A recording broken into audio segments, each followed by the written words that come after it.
불안한 밤거리. 나 말고 다른 사람이 있습니다. 혹시 나쁜 일을 당하진 않을까? 밤길은 물론 화장실과 집, 대중교통에 이르기까지 그것은 계속 이어지죠. 평생을 안 잊혀요. 강력범죄, 성폭력 얘기와는 다릅니다. 아직 일어나지 않았지만 일어날 수도 있는 무서운 공포입니다. 잠재적인 피해자인 여성들이 안전을 도모할 수 있는 방법이 있냐 이렇게 물어보면 없다가 답이에요. 신고도 처벌도 되지 않는 애매한 경계선상의 위협. 지금 내 딸에게 일어나고 있는 일입니다.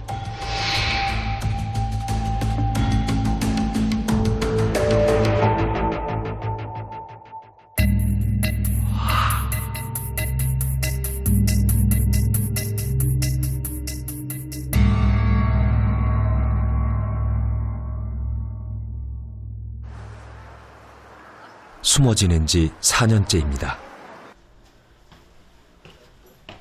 빌라 1층 집. 여자 혼자 사는 집이죠.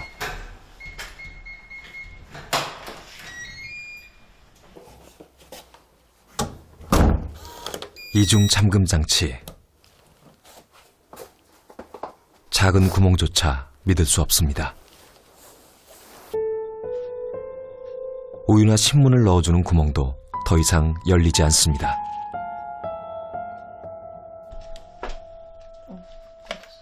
수상한 소리가 나거나 누가 왔을 때 믿을 수 있는 건 이 인터폰뿐. 이제 지나갔나 봐요. 이제 좀 어두워졌어요. 집안에 있는 모든 문은 혹시 누군가 들어올 수 있는 통로가 됩니다.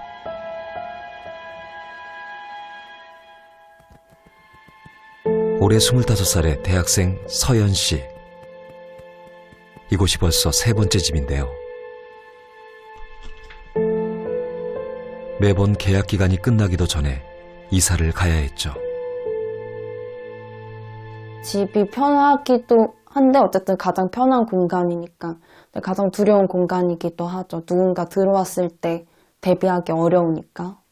제가 이쪽 방에는 잘 안 들어와서 창구처럼 쓰는 방이라서 그래서 혹시라도 여기로 누가 들어올까봐 제가 창문에 걸쇠를 걸어놨거든요. 이렇게 하면 이거를 잠궈놔가지고 제가 이거를 아무리 해도 안 열리거든요.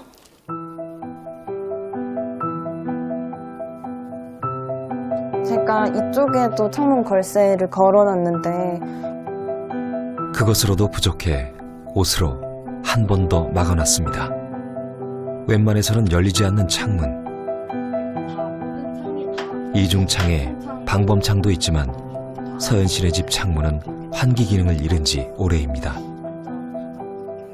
제가 이 밖에서 불법 촬영을 한번 찍힌 적이 있어서 건너편 아파트에서 누가 저를 촬영한 적이 있어서 그 뒤부터는 이제 여기도 다 막아야겠다라는 생각이 들었는데 혼자 살고 그러니까 돈이 별로 없어서 커튼을 달기엔 좀 그렇고 그래서 단열 뽁뽁이로 이렇게 해뒀어요. 하지만 세 번째 집에서도 불안한 조짐들이 나타나고 있습니다.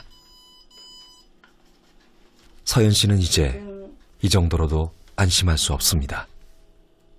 이게 어느 정도 거리가 떨어지면 열렸다고 이렇게 소리가 나요. 그래서 이게 다시 붙으면 이제 닫혔다고 소리가 나는 거고. 집을 비운 사이에도 집에 대한 불안은 계속되는데요.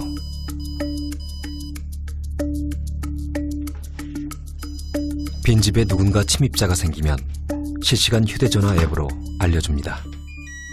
그렇게 해주시니까 집에 계실 때나 이제 외출하시고 나서 안심이 좀 되세요? 네, 많이 안심이 되는 것 같아요. 그 전에는 자꾸 누가 집에 들어오는 꿈을 꿨었거든요. 그때 막 누가 새벽에 초인종 누르고 도어랑 막 누르고 그랬을 때 그 직후로 계속 악몽을 꾸면 누가 집에 들어오는 꿈을 자꾸 꿔서 그 이후로 이제 저런 용품들을 하게 된 것도 있고, 네, 이제 좀 안 꾸게 된 것 같기도 해요. 112 긴급 신고라는 어플이고, 이거 이렇게 누르면 3초 이상 눌러주세요라고 떠요. 그래서 여기 문자고 이건 전화인데 이렇게 3초 이상 누르면 이제 문자가 경찰서로 가는 거고 핸드폰을 자주 손에 쥐고 있으니까 앱을 통해서 이제 방어하는 편이죠. 사는 게 너무 피곤하지 않냐고 묻는 사람들이 많습니다. 20살 대학 입학을 위해 고향인 여수를 떠나고부터 서연 씨 앞에 다른 세상이 펼쳐졌습니다.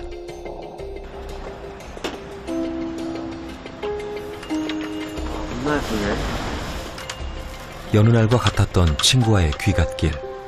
낯선 남자로부터 욕설이 섞인 언어 희롱을 당했습니다. 좀 얼평하면 안 돼요? 저희를 막 쳐다보고 눈빛이 달라지더니 저희한테 오는 거예요. 그래서 저희도 그냥 무작정 뛰었던 것 같아요. 약간 신고하면서 뒤에서 쫓아오니까 그냥 뛰었고 저희가 뛰니까 이제 뛰어서 쫓아오는 거예요. 100m 거리에 마트가 있었는데 마트 말고는 다 어두웠어요. 그래서 그 마트에 뛰어 들어가서 이제 피신해 있었는데 이제 그 남자가 또 들어온 거죠. 그래서 경찰은 빨리 안 오고 이제 너무 무섭고 두렵고. 대학에서 축구부 매니저로 활동했을 만큼 활발했던 서연 씨였는데요. 가까스로 상황은 모면했지만 그날 그 사건 이후 혼자 사는 여성은 안전하지 못하다는 걸 알게 됐죠. 그렇게 쫓기듯 이사한 두 번째 반지하 집. 그곳에서도 공포는 이어졌습니다.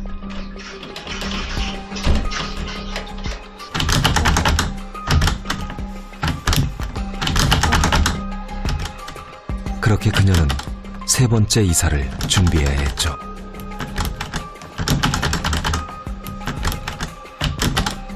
이런 일들 몇 번 겪고 나니까 더 이상 이렇게 살다가는 죽을 것 같다는 생각이 들어서 그래서 그 전보다 많이 위축되고 좀 소극적이게 됐고 이제 사람 만나는 것도 좀 꺼리게 됐죠.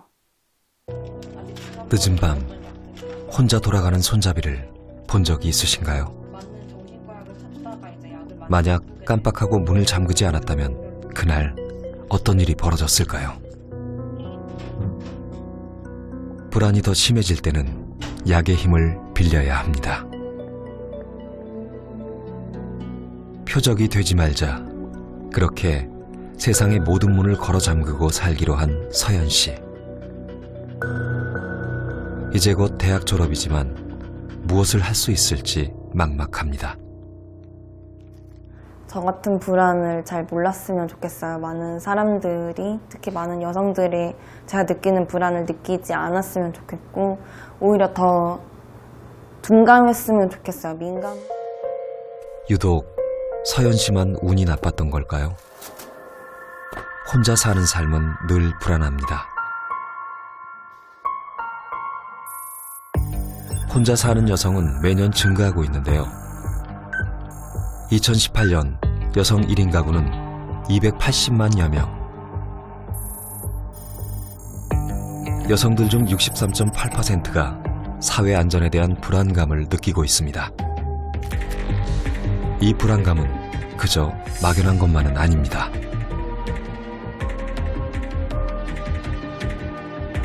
실제 여성 1인 가구는 남성보다 주거 침입 피해를 당할 가능성이 약 11배.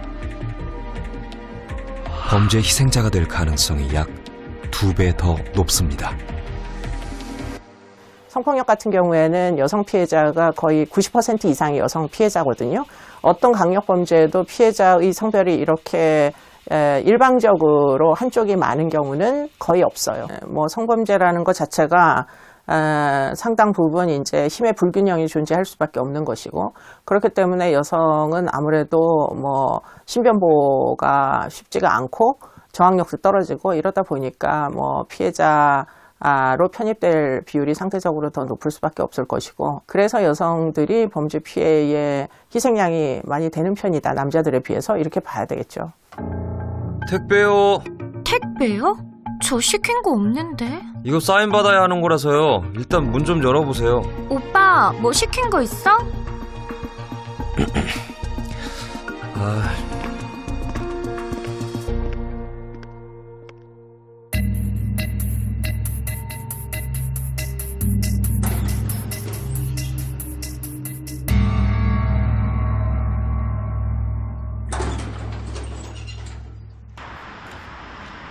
집에서조차 안전을 느낄 수 없는데 어디는 안전할까요? 26살 은정 씨는 대낮에도 마스크를 끼고 다닙니다. 인터뷰조차 집에서 30분 정도 떨어진 다른 곳에서 만나야 했죠. 외출할 때 은정 씨가 꼭 지니고 다닌다는 두 가지 물건입니다. 한 번이라도 써보신 적 있으세요? 그냥 집에서만 한번 열어만 봤어요. 그녀는 호신용 경보기를 들고 다닙니다.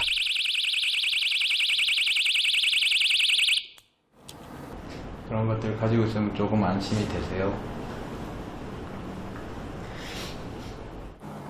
그래도 만약에 제가 진짜로 급한 상황에 그걸 쓰면 누군가가 도와주지 않을까?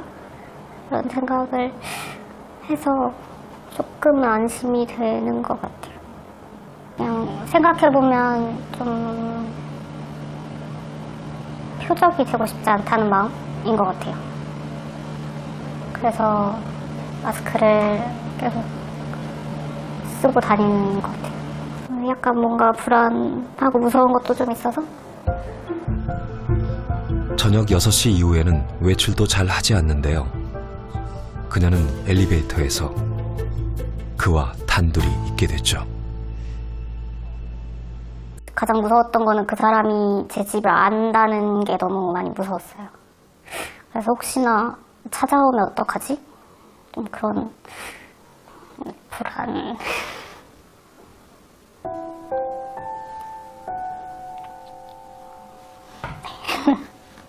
지금도 좀 불안하세요?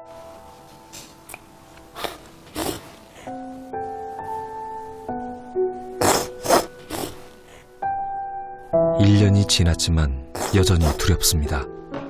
그날 무슨 일이 있었던 걸까요?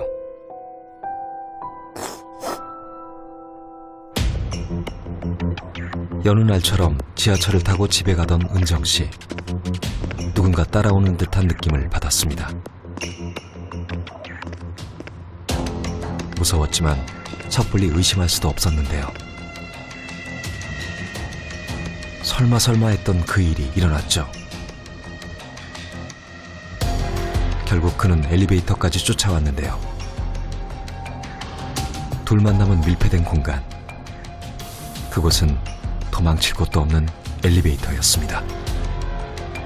좀 무서웠는데 올라가다가 한 중간쯤에 그 사람이 마음에 들어서 따라왔는데 번호를 달라고 말을 했어요. 그냥 그 엘리베이터 안에서 혹시나 그냥 혼자 생각하기에 만약에 그 사람이 뭐 더 위협적인 일을 했으면 어떡하지? 그런 생각도 들고 그래서 더 많이 무서웠던 것 같아요. 마침 문이 열렸고 집엔 엄마가 계셨습니다. 근데 그 사람의 얼굴이 정확히 CCTV에 찍혔거든요. 그 사람이 CCTV를 돌아봐서 혹시나 또 마주치게 될까봐 가지고 있는 것도 있고 그냥 피하려고 만약에 마주친다면 피하려고 가지고 있는 이유가 큰 것 같아요. 남성의 얼굴은 선명하게 찍혔지만 딱히 처벌할 수 있는 일도 아니었죠.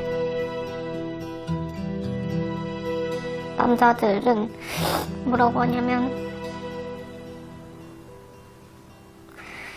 뭐 너가 일찍 들어왔어야지.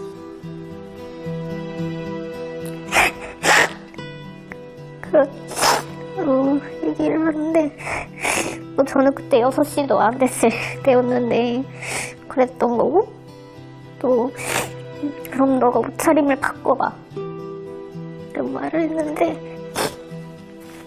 저는 그때 그냥 청바지 입고 있었거든요. 그리고 그냥 어떤 사람은 그냥 위로한다 치고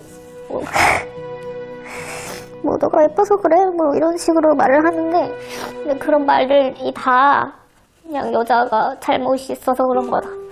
여자가 뭔가 여지를 주어서 그런 거다. 약간 피해자가 그런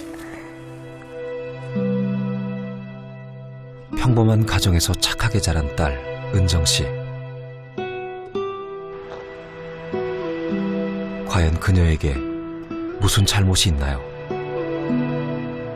그릇된 진심일지 위협일지 모르는 그날 이후 은정 씨는 하루도 마음 편할 날이 없습니다. 가해자는 별일 아니야, 그럴 수 있는 거라고 사실 하는 행위지만 피해자는 그게 너무나 고통으로 오는 거예요. 공포로 오는 거죠. 본인이 좋다라고 얘기를 하면 상대방이 다 받아들여야 되나요? 그건 아닌 거죠. 상대방이 갖고 있는 감정도 있고 상황이 있다는 거예요. 그것에 대한 존중이 없었다는 거잖아요. 어떻게 모든 사람들이 나하고 감정이 똑같고 생각이 똑같다고 생각을 하냐는 거죠. 이것이 바로 가해자들이 가지는 공통적인 일방적인 자신만의 생각이거든요.